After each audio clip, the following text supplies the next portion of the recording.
नमस्कार सबैजनालाई। आज फेरि म लाइभमा आएको छु। धेरै दिनपछि, एक दुई महिना भइसक्यो लाइभमा नआएको। आज म डिप्रेसनको बारेमा कुरा गर्दैछु। डिप्रेसनको भिडियोहरू दुई तीन भागमा बनाउँछु होला सायद। आज पहिलो भागमा डिप्रेसन भनेको के हो, डिप्रेसनका लक्षणहरू के हुन्छन् भन्ने बारेमा बढी फोकस गर्छु।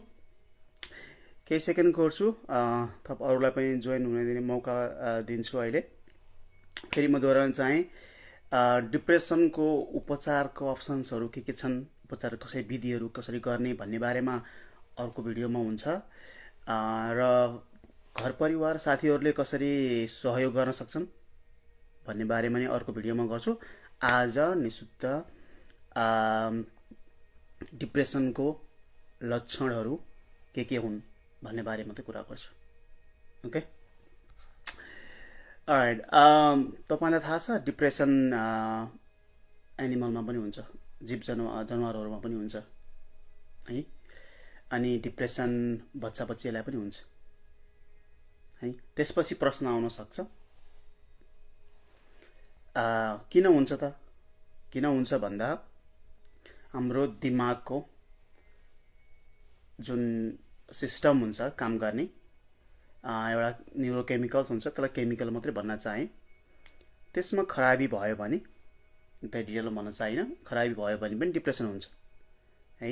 डिप्रेसन हुनको लागि ठुलै भवितव्य हुनुपर्छ भन्ने छैन है। त्यही कारणले पनि बच्चा बच्चीलाई डिप्रेसन हुन्छ, दिमागमा समस्या भएको कारणले है, न्युरोकेमिकल्सको कारणले। बच्चा बच्चीलाई त ठुलो चिन्ता त हुँदैन, तैपनि उनीहरू डिप्रेसनमा जान्छन्। कुकुर, घोडा, बिरालो यी सबैमा डिप्रेसन जान्छन् है। तिनीहरू उपचार पनि गरिन्छ। वास्तवमा पहिला ती एनिमल्सहरूमा, ती पशुहरूमा औषधि दिएर उपचार गरिएको जुन गरिसकेपछि काम गर्दो रहेछ भन्ने थाहा पाएर अनि बल्ल हामीले प्रयोग गर्ने हो। Okay, all right. त्यति भनेपछि तपाईँले बुझ्नुभयो होला, कसैको लाइफ एकदमै सक्सेसफुल लाइफ छ भनेको पुगेको छ है। फ्यामिली छ, घर परिवार छन्, पैसा छ, काम छ, जागिर छ, कुनै स्ट्रेस चाहिँ छैन, तै पनि डिप्रेसनमा हुन्छन् कोही है। त्यो एकदमै जान्न जरुरी छ। ओके,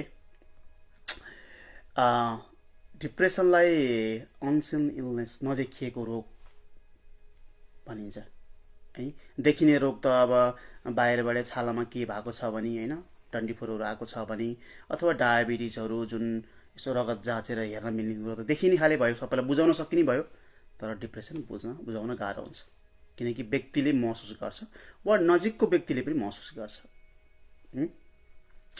अब डिप्रेसन पनि धेरै प्रकारका हुन्छन् है, तर मैले मुख्यतया दुई भागमा विभाजन गर्न चाहेँ। एउटा हो एडजस्टमेन्ट डिसअर्डर भन्छौँ हामीले, जुन चाहिँ एडजस्ट गर्न सकेको के लाइफ सिचुएसन अनुसार।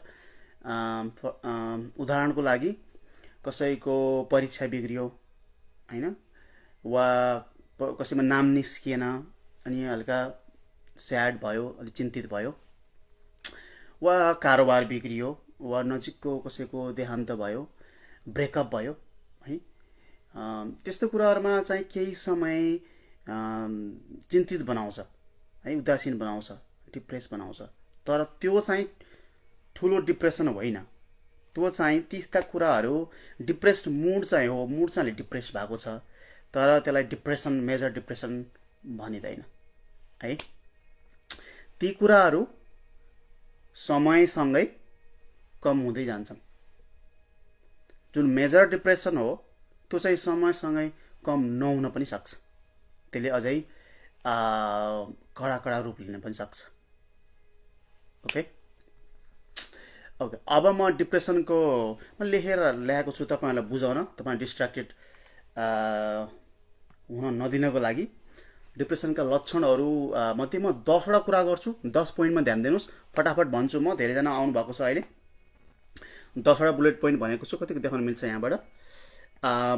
पहिलो, यो 10वटा मैले भने मध्येमा 5वटा भन्दा धेरै भयो भने, यदि तपाईँलाई धेरै भयो भने तपाईँलाई डिप्रेसन छ, वा तपाईँको परिवार साथीभाइलाई छ भने उहाँलाई डिप्रेसन छ। त्यो कुरा जान्न जरुरी छ है। अनि डिप्रेसनको लक्षणहरू एक दिन मात्रै चिन्तित भएर डिप्रेसन भनिँदैन, लामो समय हुनुपर्छ, कम्तीमा 2 हप्ता है, तर लामो समय हुनुपर्छ। र डिप्रेसन हुनलाई डिप्रेस मुड हुनु पनि जरुरी छ, एकदमै उदासीन हुनु पनि जरुरी छ। ओके। र अर्को हुनुपर्नेमा चाहिँ जुन लाइफहरू इन्ट्रेस्ट नभएको है, त्यस्तो हुँदा पनि डिप्रेसन भनिन्छ। म बताउँदै गर्छु, 10 वटा लक्षण हुन्छ, तपाईले बुझ्नुहुन्छ होला है। पहिलो अभियस कति देख्न सक्छु, डिप्रेस मुड, मैले अंग्रेजीमा छ तर म नेपालीमा बुझाउने प्रयास गर्छु। एकदमै डिप्रेस्ड मुड, ध्यान दिनुहोस् है। यो चाहिँ एक दिन मात्रै होइन, यो दिनौं र जुन दिन हुन्छ लगभग दिनभरि नै एकदमै चिन्तित हुने, मन एकदमै इम्टी भन्छ नि, भित्र केही नभएको, खोक्रो भएको, रमाउन नसक्ने, केही चाहना पनि आफूले चाहिँ होपै नभएको, नेपालीले भन्न गाह्रो भयो त्यो कुरा है। वा बाहिरी देखिने चाहिँ अलि रोएको, धर्दै रोएको है, क्राइङ स्पेल्स भन्छ कसैलाई, यतिकै बस्दा पनि धर्दै आँसु चुहुने, वा समाचारहरू हेर्दा कुनै घटनाहरू सुन्दाखेरि आफूसँग रिलेट नभए पनि समाचारमा जस्तै इजरायलको बोर्डरमा गाजा स्ट्रिपमा के घटना भयो भनेर सुनेको छ, त्यो आफूले कहिले गएको छैन, मतलब पनि छैन, अनि धरधरती आँसु आछ। मेरो कोही बिरामीहरूलाई मैले त्यस्तो देखेको छु है। मेजर डिप्रेसन भएकोलाई धेरैलाई चाहिँ त्यस्तो क्राइङ स्पेल्स भन्छौँ, आँसु भरक्क आइहाल्ने, सानो कुराले पनि यस्तो हुन्छ है।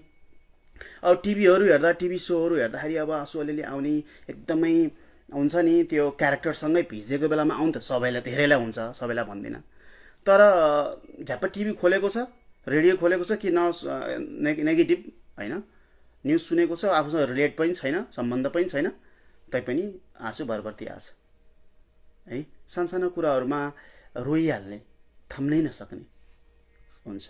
बच्चाबच्चीको हकमा चाहिँ अब धेरै सानो जसले भन्न व्यक्त गर्न सक्दैन, उनीहरू अलिकति इरिटेबल हुने, झनक्क रिसाउने है, फकाउन गाह्रो हुने, त्यस्तो हुन्छ। बच्चा अलिक गाह्रै हुन्छ छुट्याउन। उनीहरूको पढाइहरूमा ध्यान दिँदैनन्, त्यताबाट पनि छुट्याउन सकिन्छ। वा खेलकुद खेल्दैनन्, अरू उसका साथीहरू एकदमै इन्ट्रेस्ट भएर पुरा खेलिरहेछन्, भाँडाकुटी नै खेले भए पनि है, स्पोर्ट्स खेल्न सके पनि, खेलकुद खेल्न सके, ठुलो खेल्न सके पनि त्यो कुरामा ध्यान दिन सकिन्छ बच्चाबच्चीको हकमा। त्यो नम्बर 1 भने मैले डिप्रेस मुड लो हुनु पर्यो है। अर्को चाहिँ मैले नो इन्ट्रेस्ट अर प्लेजर भनेको कुनै पनि कुराहरूमा इच्छा नहुने के है। हुन त मैले खेलकुदको बारे भने बच्चाबच्चीको केसमा, ठुलो मान्छेमा पनि अब जाउँ न, यसो घुम्न जाउँ भने इच्छै नगर्ने, घरबाट निस्किनै मन नलाग्ने, आइसोलेसन गरेर घरै बस्ने, मन कोठामै बरु ढोकै लगाएर बस्ने, घरभित्र पनि अरूसँग कुरा गर्न नखोज्ने, चुप्प लगाएर बस्ने, बोल्दै नपरे हुन्थ्यो बस्ने है। अब मुभी हेरेर जाने, अब युट्युबमा गएर भिडियोहरू हेरिन् त परको कुरा भयो है। त्यस्तो हुन्छ, धेरै लगभग दिनदिनै र धेरै समय हुन्छ, 1-2 दिनले भएर हुँदैन है, त्यो कुरा मैले भनिरहेको छु। अर्को म छिटो गर्न चाहे, अब यो वेट चाहिँ तौल प्राय घट्ने हुन्छ, कसैको बढ्छ पनि।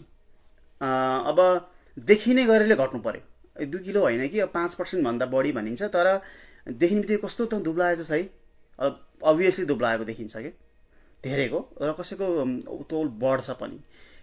किन कारणले बढ्छ भन्दा कोही स्ट्रेस इटर हुन्छ नि, त्यस्तो स्ट्रेस भयो कि धेरै खाने, वा अब धेरै खेलकुद नखेल्ने, यता अनि बाहिर नघुम्ने, काम नगर्ने भएपछि शरीरको क्यालोरिज बर्न पनि हुँदैन, अनि तौल पनि बढ्ने हुन्छ, भुँडी लाग्ने है, शरीरमा फ्याटसम्म आउने, त्यस्तो पनि धेरै देखिन्छ है।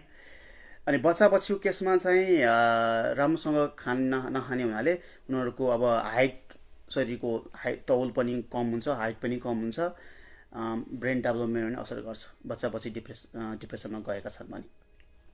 ओके। अर्को चौथो नम्बरमा चाहिँ लो एनर्जी र एजिटेसन भनेको छु। यो भनेको एकदमै डिप्रेसन भएको बेलामा एनर्जी नै नभए जस्तो, थकित, केही गर्नै मन छ, गर्नुपर्छ थाहा छ, तर आँटै छैन कि भित्रैदेखि, मेन्टल्ली फिजिकल्ली शारीरिक रूपमा पनि गर्नै नसक्ने, पिटेको शरीर पिटेको जस्तो महसुस हुन्छ है। यतिसम्म कि सामान्य नुहाइ धुवाइ, आमा बाउ छ भने बच्चा बच्चीको केयर पनि गर्न सक्ने है। कोठाहरू त्यस्तै खाएको त्यही छोडेछ, भाँडाहरू त्यही छोडेछ है। त्यस्तो लामो समयसम्म, एक दिन दुई दिन होइन, हप्तौँसम्म रहन सक्छ। कोही कोही त्यसरी केयर गर्ने एक्लै बसेको छ भने त महिनौसम्म एउटै खाटोमा बसेपछि केही पनि नगरेको अवस्था नि हुनसक्छ है। सरसफाइमा केही पनि ध्यान नदिएको। कोही अब अलिकति फेरि झनक्क रिसाउने, छटपट छटपट हुने, अलिकति धैर्य गर्न सक्ने, प्रायः त्यही हुन्छ। सानो कुराहरू रिसाइहाल्ने अनि चिच्याउने, त्यस्तो पनि हुन्छ। हल्का डिप्रेस भएको बेलामा अलिकति सहन नसक्ने पनि हुन्छ है। अर्को 5औं नम्बरमा यहाँ तल मैले स्लिप डिस्टर्बेन्स लेखेको छु, जुन निन्द्रा खराब हुन्छ, निन्द्रा बिग्रिन्छ, खराब होइन। कोही चाहिँ सुत्नै सक्दैनन् है। अब मेहनत गरेछ, सुत्न खोजेछ, के सोचेछ एउटै कुरामा सोचेछ है, प्रायः नेगेटिभ कुरामा सुत्नै सक्यो, निन्द्रा लाग्दैन। 1 बजिसक्यो, निन्द्रा लागेको छैन, बल्ल बल्ल बल्ल सुत्यो, 4-5 बजे फेरि निन्द्रा खुलिसक्यो अनि सुत्नै सकेको छैन। दिनभरि सुतेको छैन, शरीर थकित छ, सुत्नै सक्दैन। कसैलाई त्यस्तो हुन्छ। कोही फेरि सुतै हुन्छन्, बेलुकै 7 बजे सुतिसक्यो, बिहान 8-9 बजे 10 बजीसम्म उठेको छैन।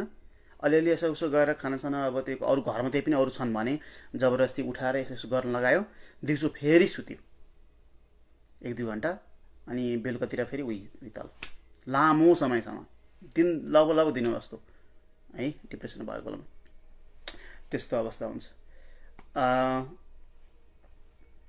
अर्को 6औं नम्बरमा फटेक, एकदमै एनर्जी नभएको। यो त मैले सुरुमा नि भनेको थियो, तागतै नभएको हुन्छ त्यो। अब कसैलाई त थाइरोइडको लो थाइरोइड भएको तपाईँलाई छ भने अति नै लो भएको बेलामा औषध नखाएको बेलामा कस्तो हुन्छ, त्यस्तै अवस्था हुनसक्छ है। एकदमै शरीर नै गलेको महसुस हुन्छ। 7औं नम्बरमा यो मुख्य हो, वर्थलेसनेस, होपलेसनेस र गिल्ट है। आफ्नो महत्त्वै, आफ्नो चाहिँ भ्यालु नै नभएको, आफ्नो केही वर्थ, आफूले पढे अनुसार, आफ्नो स्किल सिके अनुसार केही महत्त्वै उसले महसुस गर्ने, सत्य होइन, उसको महत्त्व छ है। उसले भनेको केही पनि केही लागु हुनसक्छ, तर उसले मैले भने केही पनि हुँदैन, नेगेटिभ कुराहरू मात्रै हुन्छ। आफ्नो वर्थ नै नभएको है, दिमागमा त्यो अवस्थामा पुगिसकेको हुन्छ आफ्नो। अनि होपलेस, जस्तै अब यो अहिलेको अवस्था कहिले पनि अन्त्य हुँदैन है। सधैँ यस्तै म डिप्रेस भएर जान्छु, म केही गर्न सक्दिनँ, हिँड्न पनि सक्दिनँ, केही काम पनि गर्न सक्दिनँ भनेर एकदमै होपलेस भएर हुन्छ है। र उसले चाहिँ यो कहिले पनि पार हुँदैन भनेर यति पीडित हुन्छ, मेन्टली यति पीडित हुन्छ, यस्तो व्यक्तिले आत्महत्या गर्न पनि पछि पर्दैन है। अर्को गिल्ट पनि यससँग आउँछ। गिल्ट फेरि कस्तो हुन्छ भन्दा, कुनै उसले घटना घटाएको छैन, ऊ अपराध कुनै गरेको छैन, उसको दोष केही छैन, तैपनि उसले आफ्नो दोष खोज्छ है। आफ्नो दोष चाहिँ नहुँदो किसिमको के, अब ऱ्यासनल थिङ्किङ नै हुँदैन उसको। र अर्को के उनीहरूलाई गिल्ट हुने ग्लानी के हुन्छ भन्दाखेरि, म डिप्रेस छु, खास गरी अब महिलाहरू हुन्छ, बच्चा बच्ची छन् भने, हेर म डिप्रेस भएको कारणले बच्चा बच्चीलाई स्याहार सुसार गर्न सकिनँ, म यस्तो है, लोग्नेको यस्तो गर्न सकिनँ, म यस्तो, अथवा लोग्ने मानिस छ भने मैले परिवारलाई पाल्न सकिनँ भनेर फेरि अर्को ग्लानी थपिन्छ कि है। त्यस्तो ग्लानी चाहिँ अलि अतिरञ्जित बनाइन्छ ओके, त्यो बढ्दै जान्छ र यो समस्या लगभग दिनौँ जस्तो र बढ्दै जान्छ, कन्स्टेन्ट हुँदैन। अब कहिलेकाहीँ ग्लानी अब सबै नर्मल व्यक्तिलाई हुनसक्छ छिसो केही समय, अनि हामी यसलाई भइगयो बिर्सिन्छ भोलिपट्टिसम्म, तर यिनीहरू झन् बढ्दै जान्छ। अर्को कान्ट थिङ्क भनेको, कान्ट थिङ्क प्रपरली, यो 8 नम्बरमा राम्रोसँग सोच विचार गर्न सक्दैन, कन्सन्ट्रेट गरेर बस्न सक्दैन, एउटा ठाउँमा फोकस गर्न सक्दैन, दिमाग चलेको गर्छ, प्रायः नेगेटिभ कुरामा चल्छ भनेको छु मैले है। ठुलो चाहिँ कुनै कुराहरू अलिक फोकस गरेर बनाउनु पर्ने, जस्तै कुनै खानेकुराहरू पकाउनु पर्यो भने पनि एकदमै मिलाएर हुन्छ नि के यसपछि गर्ने यसपछि त्यो हुन्छ नि एउटा जस्तै मोमो बनाउनु पर्यो घरमा, समोसा बनाउनु पर्यो, पिज्जा बनाउनु पर्यो, सक्दैन यस्तो व्यक्तिले। एकदमै सोचेर ध्यान दिएर त्यस्तो कुरा गर्ने डिप्रेस भएको बेलामा सजिलो कुराहरू गर्छ, छिटो गरी पहिलेदेखि गरिरहेको मोनोटोनस कुराहरू गर्छ, नयाँ कुराहरू गर्न सक्दैन। यस्तो यो मेजरली डिप्रेस भएको बेलामा है। र अर्को पछि गएर कुन सत्य हो कुन असत्य हो यस्तो गऱ्यो भने कन्सिक्वेन्सेस भन्छ नि, यस्तो कुराहरू त्यो ऱ्यासनल थिङ्किङ दिमागले छोड्छ, सबै केमिकलको कुरा नै हो है। अरूले गाली गर्छ त कस्तो यस्तो भएको उस्तो भएको भन्छ, तर उसको केमिकलको समस्या हो। त्यो पछि पावरलेसनेस हुँदै जान्छ है, होपलेस हुँदै जान्छ, बढ्दै बढ्दै जान्छ र अन्तिम अवस्थातिर अब आत्महत्याको चाहिँ दिमागमा खेलाउँछ। सोच्छ बरु म मरेँ भने, बरु लाइफ लिदियो भने यस्तो पीडा त सहनु पर्थेन। याद गर्नुहोस् मर्न कति डर लाग्छ है, मर्न कति डर लाग्छ। सानो बच्चालाई त डर लाग्छ, 4-5 वर्षको बच्चालाई यस्तो गरिदिनुहोस् त ऊ डराउँछ, चेरिन्छ, उसलाई बाँच्नु छ। तर यस्तो व्यक्ति यत्रो 20औँ 30औँ 40औँ 50औँ वर्ष उमेर भएको व्यक्ति मानसिक पीडा यति ठुलो पीडा छ कि उसले तुलना गर्छ कि यति धेरै पीडा छ एकतिर, यो लाइफ लिइदिन्छु अर्कोतिर। उसलाई लाइफ त्यो पीडा यति धेरै भएछ त्यो लाइफ लिनु बरु उसलाई ठुलो कुरो भएन कि है। त्यही भएर आत्महत्या गरेको प्लान बनाएको अथवा गरे व्यक्तिलाई कति गाली गर्छन् मान्छेहरूले, उसको पीडा छुट्टै छ भित्र महसुस गर्ने है। खास गरी कसले बढी आत्महत्या गरेसम्म हुनु त मैले आत्महत्या सुसाइडको बारेमा छुट्टै पोस्ट गर्छु, मैले बनाउँछु। अहिले डिप्रेसनको बारेमा कुरा गर्दा भनिहाल्छु। कसले बढी गर्ने चान्स हुन्छ भन्दा जसको घरको परिवारले सपोर्ट गर्दैनन्, साथीहरूसँग परिवारसँग दाजुभाइ दिदीसँग जसले मनको कुरा खोल्न सक्दैनन्, खोल्ने वातावरण बनाइँदैन, खिल्ली उडाइन्छ, हा जो पनि डिप्रेस हुन्छ नि भनिन्छ, त्यस्ता व्यक्तिहरू आत्महत्या गर्ने चान्स रहन्छ। त्यही भएर जसले आत्महत्या गर्छ त्यसको परिवार समाज सबैको रोल हुन्छ है, सबैको रोल हुन्छ। यदि उसले मनको कुरा खोल्न पाएको भए समयमै उसले गर्थेन। धेरै जस्तो व्यक्तिहरू जसले आत्महत्या गर्ने प्रयास प्लान बनाएको छन् उनीहरूले निर्धक्क साथ भन्छन्, तर सोध्ने तरिका पनि चाहिन्छ। जसले पाए उसलाई भन्दैनन्। खास गरी पहिला इग्नोर गरेकाहरू, पहिला चाहिँ थत भनेकाहरूले चाहिँ सँग उसले गरेर खोल्दैन। ओके, यहाँभन्दा धेरै मैले सुसाइडको बारेमा मैले भोलि पर्सि छुट्टै पोस्ट लिएर आउँछु। अब अर्को कुरा लास्टमा 10 नम्बरमा मैले तपाईँले सुन्नुभएको छ छैन, यहाँ डेलुजन र हेलुसिनेसन भन्ने अङ्ग्रेजी शब्द हो, म नेपालीमा बुझाउँछु। डिप्रेसन बढ्दै बढ्दै बढ्दै गएर अन्तिममा यस्तोसम्म स्थितिसम्म पुग्छ कि त्यो व्यक्तिले नभएको कुरामा विश्वास गर्न थाल्छ। अति त्यो होइन भनेर प्रमाण दिँदा पनि विश्वास गर्न थाल्छ र नभएको कुरा देख्न थाल्छ है। त्यहाँ जस्तै अब जीव जनावरहरू आफू वरिपरि नभएको मान्छे पनि आएको थियो जस्तो यस्ता कुराहरू बढ्दै जान सक्छ। त्यही भएर कोही व्यक्तिहरू बच्चा बच्चीको आफू मर्ने, बच्चा बच्चीलाई मार्ने यस्तो सुन्नु भएको छ नि। हुन त पोस्टमार्टम डिप्रेसनमा हो त्यो महिला, बच्चा जन्माएपछि त छुट्टै टपिक हुन्छ, तर डिप्रेसन त उही डिप्रेसन नै हो है। नभएको कुरामा विश्वास गर्ने, नभएको कुरा देख्ने, त्यस्तो स्थितिसम्म पुग्छ। राइट, मैले डिप्रेसनको बारेमा लक्षणहरूमा 10 वटा मैले भने, सिरियस एकदमै एक्जाम्पल दिएँ मैले। सबै डिप्रेसन भएकाहरू यति साह्रो सिरियस पनि हुन्छ भन्ने होइन है। कोही हल्का हल्का थोरै भइरहेको अनि फेरि आफै रिकभर हुन सक्ने, उपचार बिना आफै रिकभर हुने, अनि पछि गएर फेरि केही ट्रिगर हुन्छ लाइफमा कि नेगेटिभ घटनाहरू कसको लाइफमा हुँदैन र। तर कोही व्यक्तिहरू न्युरोकेमिकलको कारणले उनीहरू सक्दैनन् है, कन्ट्रोल गर्न सक्दैनन् अनि फेरि डिप्रेसनमा जान्छन्। कसैलाई सिजनल डिप्रेसन पनि हुन्छ। सिजनल भनेको चिसो समयमा अलि बढी हुने, अरू बेलामा ठिक छ, जाडो समय लाग्न सुरु भयो अलि बढी डिप्रेसन भइदिने। अरू बेलामा डिप्रेसन भए पनि काम गरिरहेको थियो, जे गर्नु पर्थ्यो डेली लाइफमा उसो के थियो, जबमा जाने हो कि पढ्न जाने हो कि पढाउन जाने हो कि, तर चिसो समय भएपछि नसक्ने पनि हुन्छन् कोहीहरू, धेरै किसिमका हुन्छन्। एन्ड यति भन्न चाहे मैले आज डिप्रेसनको लक्षणहरू बारेमा, अर्को पटक औषधि उपचारको बारेमा र घरमा के गर्न सकिन्छ र सुसाइडको बारेमा पनि पछि भिडियो लिएर आउँछु। त्यति भन्न चाहे मैले आज। कृपया यो भिडियो सकिन्छ भने सेयर गरिदिनुहोस्, नभए कम्तीमा पनि तलबाट थपाइदिनुहोस्। अर्को पटकमा छुट्टै टपिक लिएर आउँछु। See next time.